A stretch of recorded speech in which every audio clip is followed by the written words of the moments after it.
नमस्कार दोस्तों, एक बार फिर से आप सभी का स्वागत है।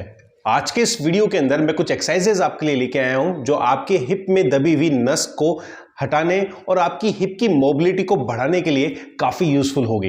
ये एक्सरसाइजेज हम सभी अपने पेशेंट्स को कराते हैं, बहुत अच्छा रिजल्ट हमें देखने को मिलता है और हिप की मोबिलिटी बढ़ने से आपके इलियम सैक्रम का मूवमेंट अच्छा होता है, जिससे कि आपकी लंबर स्पाइन की मोबिलिटी भी बढ़ती है। तो अगर आपको हिप में पेन होता है, हिप में जकड़न है आपको, या फिर आप प्रॉपर तरह से चलते हैं तो आपको हिप में पेन होता है, तो ये सभी एक्सरसाइजेज आपकी हिप की स्ट्रेंथ पे भी काम करेगी, हिप की स्टिफनेस को भी कम करने में बहुत हेल्प करेगी। साथ में अगर आपके हिप में किसी तरह का नस का दबाव है जिसके कारण आपको दर्द होता है, तो भी एक्सरसाइजेज बहुत यूजफुल है। तो अगर आपको एक्सरसाइज अच्छी लगती है और इस एक्सरसाइज को करके आपको जरा सा भी आराम मिलता है, तो प्लीज इस वीडियो को लाइक और शेयर जरूर कर दीजिएगा। और इस चैनल पे अगर आप बिल्कुल नए हैं तो प्लीज चैनल को सब्सक्राइब करना नहीं भूलिएगा। चलिए फिर शुरू करते हैं आज की एक्सरसाइज।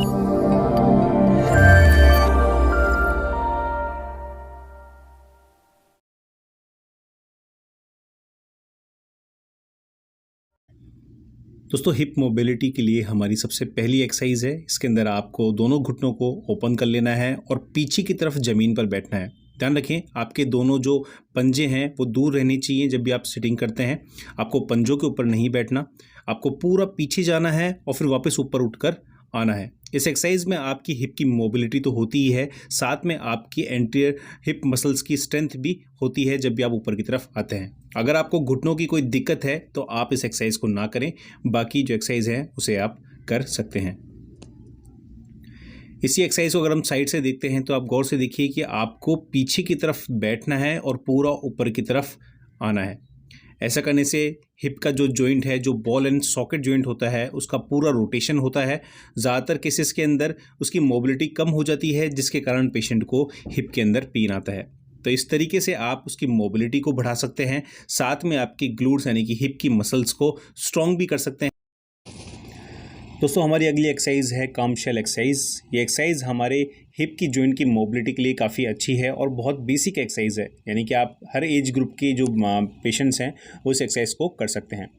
इस एक्सरसाइज से आपकी ग्लूटियस मीडियस मसल्स की स्ट्रेंथ होती है, आपकी हिप की जॉइंट की मोबिलिटी होती है, क्योंकि जब भी हम पैर को ऊपर की तरफ उठाते हैं तो हमारे हिप जो बॉल एंड सॉकेट जॉइंट होता है उसका रोटेशन होता है और इससे आपकी हिप की जॉइंट की मोबिलिटी भी बढ़ती है। जिन लोगों को हिप आर्थराइटिस की समस्या है, हिप की टाइटनेस है, स्टिफनेस है, वो इस एक्सरसाइज को ईजिली कर सकते हैं। इस एक्सरसाइज से करने के लिए आपको बस सीधा टेढ़ा लेट जाना है और दोनों घुटनों को मोड़ लेना है।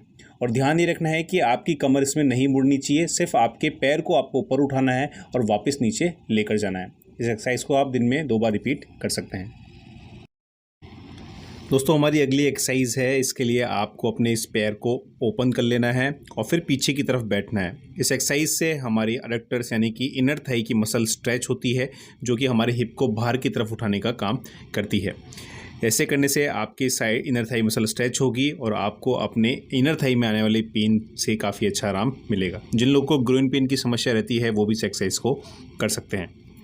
वहीं हमारी अगली एक्सरसाइज के लिए आपको सीधा लेट जाना है और फिर जिस पैर में दिक्कत है उसे आगे की तरफ फिगर ऑफ 4 की पोजीशन में ले जाना है और फिर पीछे की तरफ आपको बैठना है।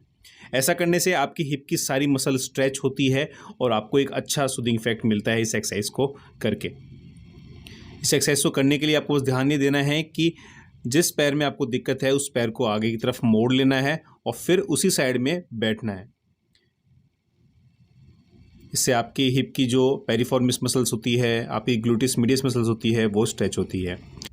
इसी एक्सरसाइज को अगर हम साइड से देखते हैं तो देखिए आपको किस तरीके से करना है। जिस पैर में आपको मोबिलिटी का इशू है या फिर पेन है, उसको आपको आगे की तरफ बेंड करके रख लेना है। उसके बाद में आपको पीछे की तरफ उसी हिप के ऊपर रोटेट होकर बैठना है।